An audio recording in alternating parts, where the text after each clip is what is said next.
Halo Sobat YouTube, Assalamualaikum warahmatullahi wabarakatuh. Sobat YouTube sekalian, selamat datang kembali di channel saya, Yuk Cari Tahu. Baik Sobat, pada kesempatan kali ini, saya akan coba berbagi informasi yang cukup penting terkait P3K Kementerian Agama 2022 ini. Saya mengangkat topik ini karena banyak dari teman-teman kita yang bertanya, apabila sudah pernah daftar di P3K Dinas, atau yang kemarin itu ya, kira-kira apakah bisa daftar lagi P3K di Kementerian Agama atau Kemenak? Tenang dulu Sobat, sebentar saya akan coba berikan jawaban seputar pertanyaan ini. Kira-kira bisa atau tidaknya ya? Namun sebelum itu, alangkah baiknya kalau Sobat bantu support channel kami dengan klik tombol subscribe-nya. Hitung-hitung sedekah kan Sobat, nggak rugi, tapi nolong orang lain. Oke Sobat, nggak usah basa-basi, langsung saja kita masuk di bagian poin inti. Sobat YouTube sekalian, apakah Sobat sudah melihat atau membuka ya juknis pendaftaran atau rekrutmen P3K di Kementerian Agama?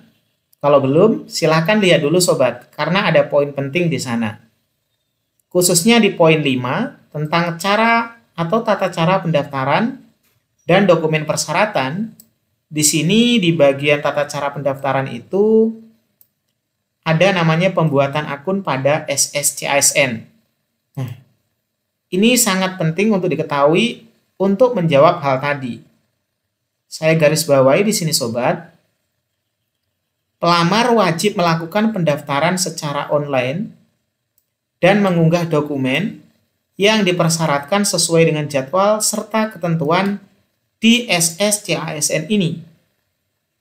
Kenapa ini saya bahas untuk menjawab pertanyaan seputar judul tadi, yaitu pada saat sudah pernah daftar di P3K Dinas ya, apakah bisa daftar lagi? Nah, jawabannya ada di poin penting ini, satu ini sebenarnya. Sobat perlu ingat, pada saat daftar di SSCASN, Sobat itu memasukkan beberapa informasi penting terkait data diri Sobat. Nah, pada saat Sobat itu memasukkan data diri Sobat di sana, itu akan terekam secara otomatis, ibaratnya gitu ya. Atau server akan, ya ibaratnya merekam lah bahasa kerennya. Nah, coba kita lihat di panduan P3K ya, atau langsung aja di bagian SSCASN. Di bagian SSCASN ini, seperti ini, kalau Sobat lihat, Sobat itu nanti memasukkan nomor induk kependudukan, yang ini, terus nomor kartu keluarga, nama lengkap, tanggal lahir, tempat lahir. Nah, pada saat Sobat memasukkan ini, ketika kemarin daftar di P3K-nya Dinas ya, pada saat masih di tahun yang sama, kemudian Sobat daftar lagi di CSN atau P3K Kemenak, Sobat itu masuknya nanti lewat ini lagi. Sehingga pada saat Sobat mau daftar di SSCASN, maka nggak bisa karena akunnya Sobat dianggap sudah ada, sudah pernah daftar gitu. Biasanya ini akan direset di tahun yang udah berubah atau tahun lain. Namun hingga saat ini ternyata sistem itu sudah semakin bagus ya.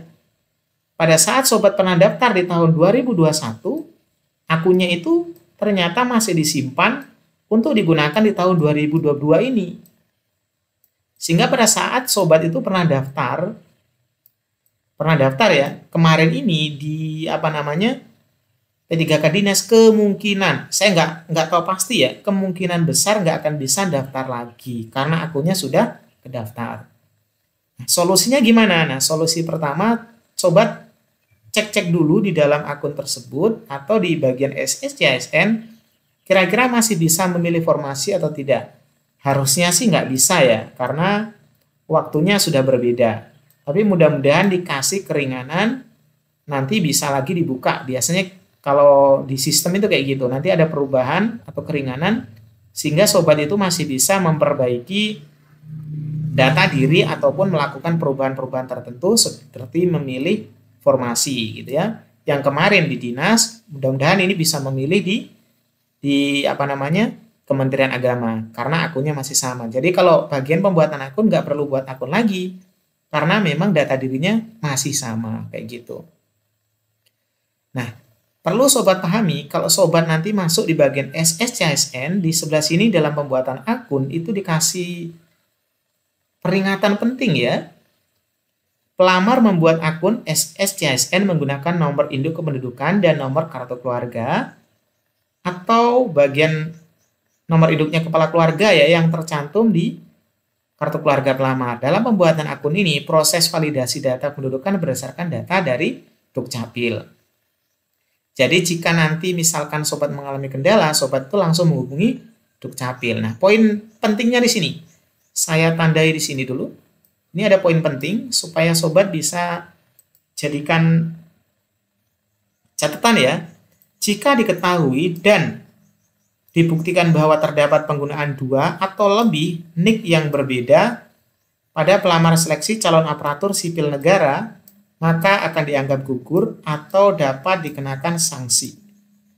Artinya, misalkan satu orang itu ternyata punya beberapa NIK, kemudian NIK-nya digunakan untuk mendaftar, sehingga misalkan si orang A ini ya, ini mendaftar di pertama gitu ya, lolos ya, daftar lagi menggunakan NIK yang beda, padahal ini orangnya sama. Nanti seandainya diketahui, terus setelah divalidasi terbukti, ini bisa nanti digugurkan ya, nggak bisa lagi ikut seleksi ini. Bahkan biasanya kalau sudah pernah melakukan pelanggaran kayak gitu, nanti dia akan langsung di blacklist. Jadi ini peringatan atau hal penting yang perlu dipahami sobat. Ya, nggak usah sampai sini ya, kita kembali lagi ke poin ini tadi.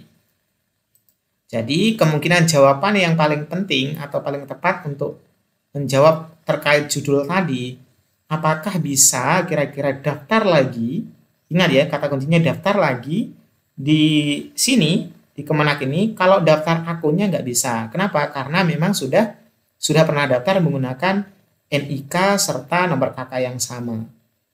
Karena kalau misalkan gunakan data yang sama lagi akan nanti terdeteksi bahwa sebenarnya kita itu sudah pernah daftar. Jadi nggak perlu lagi menurutnya juknis yang ada atau peraturan yang ada itu kita pakai aja akun yang lama kita gitu. Jadi nanti kalau misalkan mau milih pindah lokasi, kemarin di dinas mau pindah ke Kementerian Agama misalnya, itu yang saya belum bisa jawab. Nanti saya akan coba tanya-tanya ke beberapa hal yang terkait atau beberapa pihak terkait ya, lewat Twitter atau yang lainnya, mudah-mudahan bisa membantu teman-teman menjawab permasalahan ini. Kira-kira bisa atau tidaknya. Soalnya biasanya kalau kita lihat dari pengalaman yang ada, meskipun awalnya itu tidak bisa, nanti kalau ternyata beberapa ini rame atau viral gitu ya misalnya ya, itu nanti pihak atasan atau pihak ibaratnya pemerintah sendiri ya, itu memberikan kebijakan. Ya udahlah, di sistemnya dirubah sehingga misalkan yang kemarin di dinas bisa milih lagi di Kementerian Agama, walaupun harusnya nggak bisa. Tapi tetap semangat aja ya, mudah-mudahan bisa sobat ya. Oke sobat, jadi gitu ya jawaban sementara, dan ingat ini hanya ibaratnya jawaban dari saya pribadi loh ya. Ini kebenarannya belum bisa dibuktikan. Nanti kita akan tanya langsung lewat beberapa media sosial yang ada untuk mengkonfirmasi hal ini. Ini hanya sebagai gambaran saja gitu. Benar enggaknya belum bisa dipastikan. Jadi hanya sebagai tambahan wawasan doang.